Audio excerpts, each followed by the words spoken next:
Hello students, welcome to my class. I am Dr. Jaya Rai and I teach organic chemistry. तो आज बच्चों हम लोग बात करेंगे टाइप्स ऑफ ऑर्गेनिक रिएक्शंस। कितने प्रकार के ऑर्गेनिक रिएक्शंस होते हैं। तो आप लोगों ने स्कूल में भी पढ़ा होगा 4 प्रकार के ऑर्गेनिक रिएक्शंस होते हैं।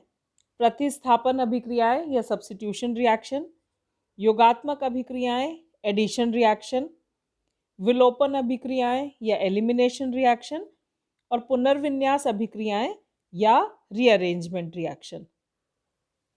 तो जो ये चारों अभिक्रियाएं हैं ये प्रायः 2 क्रियाविधियों से संपन्न होती हैं, या तो आयनिक क्रियाविधि या इलेक्ट्रॉन स्नेही क्रियाविधि। जो आयनिक क्रियाविधि है इसमें क्या होता है, इसमें आक्रमणकारी अभिकर्मक की प्रकृति के आधार पर यह क्रियाविधि 2 प्रकार से हो सकती है। एक है नाभिक स्नेही क्रियाविधि और दूसरा इलेक्ट्रॉन स्नेही क्रियाविधि। अब नाभिक स्नेही क्रियाविधि क्या होगी, इसमें जो आक्रमणकारी अभिकर्मक है वो एक न्यूक्लियोफाइल है, अर्थात यानी एक ऋणावेशित स्पीसीज है और यह सबस्ट्रेट के धनावेशित भाग पर मतलब प्रायः कार्बोनियम आयन पर आक्रमण करता है। ठीक है, तो नाभिक स्नेही क्रियाविधि क्या हुई, कोई भी न्यूक्लियोफाइल किसी पॉजिटिव चार्ज पे अटैक कर रहा है।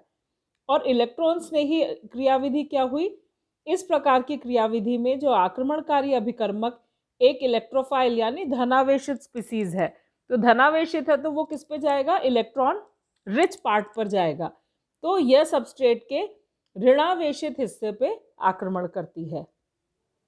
ठीक है, तो न्यूक्लियोफिलिक ये है इसका एक तरीका, एक इलेक्ट्रोफिलिक क्रियाविधि है या इलेक्ट्रॉन स्नेही क्रियाविधि है, एक नाभिक स्नेही क्रियाविधि है, और तीसरी जो है वो है मुक्त मूलक क्रियाविधि।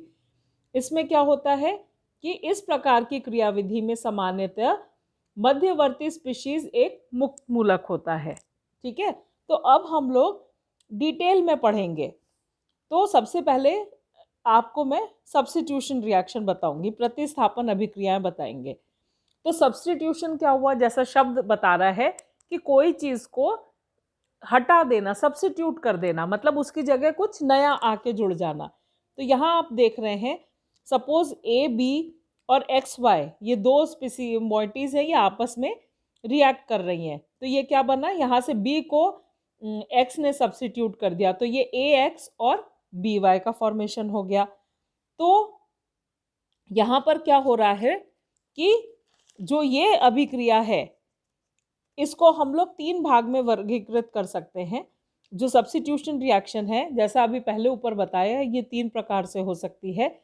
पहला है नाभिक स्नेही प्रतिस्थापन या SN1 रिएक्शन बोलते हैं। यहाँ पर नाभिक स्नेही प्रतिस्थापन है, ये SN1 तरीके से इसको अपन बोलते हैं रिएक्शन, और ये कहाँ देखने को मिलता है, अल्काइल हैलाइड्स में देखने को मिलता है। जो दूसरी प्रतिस्थापन अभिक्रिया है वो इलेक्ट्रॉन स्नेही है, इसको SE से अपन रिप्रेजेंट करते हैं, और ये बेंजीन और एरोमेटिक यौगिकों में देखने को मिलता है। बेंजीन एरोमेटिक कंपाउंड्स का कैरेक्टरिस्टिक रिएक्शन होता है इलेक्ट्रॉन स्नेही सब्स्टिट्यूशन। और तीसरा है मुक्त मूलक प्रतिस्थापन, इसको अपन SFR से शो कर सकते हैं, और ये एल्केन के हेलोजिनीकरण से देखने को मिलता है, हेलोजिनेशन रिएक्शन ऑफ अल्केन्स। तो सबसे पहले अपन लोग न्यूक्लियोफिलिक सब्स्टिट्यूशन रिएक्शन देखते हैं कि न्यूक्लियोफिलिक सब्स्टिट्यूशन रिएक्शन कैसे होता है। तो जैसा आपको मालूम है, इसमें जो आक्रमणकारी अभिकर्मक है वो एक न्यूक्लियोफाइल है, और ये एल्काइल हैलाइड्स की एक गुणात्मक अभिक्रिया है। तो यहाँ पर आप देखिए कि ये RH सबस्ट्रेट है, इस पर OH आक्रमणकारी है, ये नाभिक स्नेही है, तो ये बन गया ROH, और X इसका लीविंग ग्रुप इसमें से बाहर हो गया। अब ये जो अभिक्रिया है ये 2 तरीके से संपन्न हो सकती है, एकक अणु या द्विअणु, SN1 या SN2, है ना, यूनिमोलिकुलर या बाइमोलिकुलर, दोनों तरीके से हो सकती है। अब यहाँ पर अपन देखते हैं यूनिमोलिकुलर सब्स्टिट्यूशन रिएक्शन। तो यूनिमोलिकुलर सामान्यतः टर्शरी अल्काइल हैलाइड्स दर्शाते हैं, ये टर्शियरी अल्काइल हैलाइड है, इस पे H2O अटैक कर रहा है, तो ये Cl लीविंग ग्रुप है, ये निकल गया और यहाँ पर H2O ये OH ग्रुप इसमें जुड़ गया। तो अब ये अभिक्रिया होती कैसी है? जो पहला स्टेप है इसमें क्या हो रहा है कि टर्शरी ब्यूटाइल क्लोराइड है, ये स्लो रिएक्शन है। यहाँ से क्या हो रहा है, ये Cl है, ये इलेक्ट्रॉन्स को अपनी तरफ पुल करेगा क्योंकि ये इलेक्ट्रोनेगेटिव है, तो ये इलेक्ट्रॉन्स को अपनी तरफ पुल करेगा और ये इसमें से डिटैच हो जाएगा। तो कार्बन के ऊपर पॉजिटिव चार्ज आ गया और क्लोराइड क्योंकि इसने इलेक्ट्रॉन्स को अपनी तरफ पुल किया, इस पे नेगेटिव चार्ज आ गया। अब यहाँ पे क्या हो रहा है, जो ये कार्बोनियम आयन बन रहा है इस पर अब OH अटैक करेगा और ये फास्ट रिएक्शन है और ये CH3 ये प्रोडक्ट बन गया। तो ये जो सब्स्टिट्यूशन रिएक्शन था ये न्यूक्लियोफिलिक यूनिमोलिकुलर सब्स्टिट्यूशन रिएक्शन था या SN1 रिएक्शन था। इसके बाद जो अगला रिएक्शन देखने को मिलता है वो है SN2 मैकेनिज्म। SN2 मैकेनिज्म में क्या हो रहा है, ये आप देखें, ये प्राइमरी अल्काइल हैलाइड्स में देखने को मिलता है। यहाँ पर क्या हो रहा है, ये प्राइमरी अल्काइल हैलाइड है C2H5Br, इस पे KOH अटैक कर रहा है, तो ये बन गया C2H5OH प्लस KBr। अब ये कैसे हो रही है, ये 1 स्टेप रिएक्शन हो रही है। पहले वाले में देखिए 2 स्टेप रिएक्शन था, इसमें एक इंटरमीडिएट बन रहा था कार्बोनियम आयन, है ना, और सेकेंड स्टेप में इसमें OH आयन अटैक कर रहा था। यहाँ पे क्या हो रहा है कि ये C2H5Br है, इसमें OH आयन अटैक कर रहा है, तो ये इंटरमीडिएट संक्रमण अवस्था हो गई। यहाँ पर ब्रोमीन टूट रहा है और OH इसमें जुड़ रहा है और ये बन गया अपना प्रोडक्ट। तो इसमें आप देखिए इन्वर्जन ऑफ रिएक्शन हो रहा है।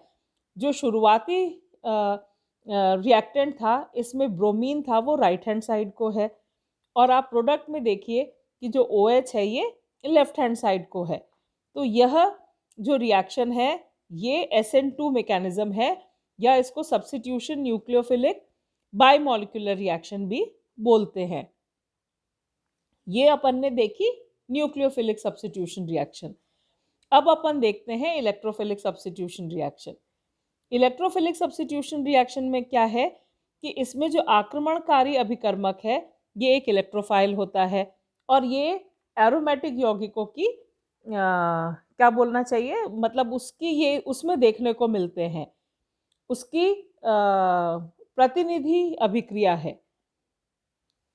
तो यहाँ पर देखिए बेंजीन है, इसमें HNO3 और H2SO4 का है नाइट्रेशन रिएक्शन, तो ये NO2 इसमें सब्स्टिट्यूट हो जाता है। तो ये 2 पदों में होती है। जो पहला पद है उसमें इलेक्ट्रोफाइल इस पे अटैक कर रहा है, ये स्लो रिएक्शन है, और ये एक इंटरमीडिएट बन गया। सेकेंड स्टेप में से इसमें से H आयन रिलीज हो जा रहा है, ये तीव्र से है, और यहाँ पर ये इलेक्ट्रोफाइल सब्स्टिट्यूट हो जा रहा है। ये रिएक्शन जैसे अपन उदाहरण देख सकते हैं फ्रीडल-क्राफ्ट्स रिएक्शन।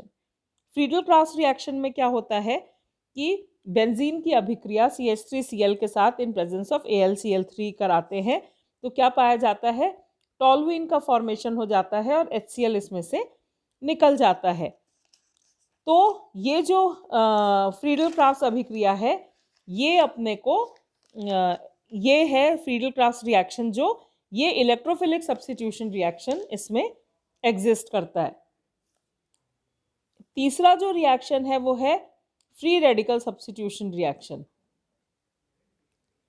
इसमें क्या होता है कि जो आक्रमणकारी अभिकर्मक है वो एक मुक्त मूलक होता है, और इसका सबसे कॉमन एग्जाम्पल है लाइट के प्रेजेंस में हेलोजिनेशन ऑफ एल्केन्स।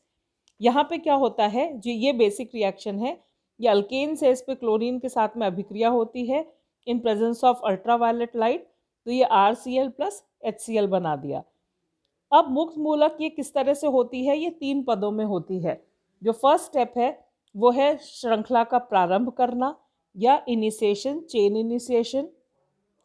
जो सेकंड है वो है चेन प्रोपोगेशन, और जो थर्ड है वो स्टेप वो चेन टर्मिनेशन। तो सबसे पहले चेन इनिशिएशन मतलब वो कैसे शुरुआत होती है, तो इसके लिए क्या होता है, जैसे ये क्लोरीन है Cl2, यहाँ पर क्या होता है अल्ट्रावायलेट की उपस्थिति में ये 2 Cl रेडिकल्स में ब्रेक कर जाएगा। अब आगे क्या होता है, जो ये रेडिकल है ये प्रोपोगेशन कैसे होगा, चेन आगे कैसे बढ़ेगी, तो ये जो RH है इसके साथ में ये क्लोरीन इस पर अटैक कर रहा है, आप देखिए तो ये R radical plus HCl form कर रहा है, या ये जो R रेडिकल है ये Cl2 के साथ फिर से अटैच करेगा तो ये RCl बन गया और Cl रेडिकल, इस तरह से R और Cl रेडिकल अपने बनते रहेंगे और ये रिएक्शन आगे प्रोपोगेट करती रहेगी। और श्रृंखला का समापन कैसे होगा, तो श्रृंखला का समापन के लिए या तो 2 क्लोरीन आपस में जुड़ेंगे तो Cl2 का फॉर्मेशन कर देंगे, 2 R आपस में जुड़ेंगे तो R2 का फॉर्मेशन कर देंगे, एक R और एक Cl आपस में जुड़ेगा तो RCl का फॉर्मेशन कर देगा। तो ये तो थी सब्स्टिट्यूशन रिएक्शन, और हमने इसको सम अप करते हैं। सब्स्टिट्यूशन रिएक्शंस 3 प्रकार की तरह से होती हैं, nucleophilic substitution reaction, electrophilic substitution reaction और फ्री रेडिकल। जो न्यूक्लियोफिलिक सब्स्टिट्यूशन रिएक्शंस हैं वो 2 तरीके से हो सकती हैं, SN1 या SN2 मैकेनिज्म से, ठीक है। इलेक्ट्रोफिलिक सब्स्टिट्यूशन रिएक्शंस बेंजीन और उसके कंपाउंड्स में देखने को मिलती है, और जो फ्री रेडिकल सब्स्टिट्यूशन रिएक्शन है वो अल्केन्स के हेलोजिनेशन में देखने को मिलती है। Thank you so much.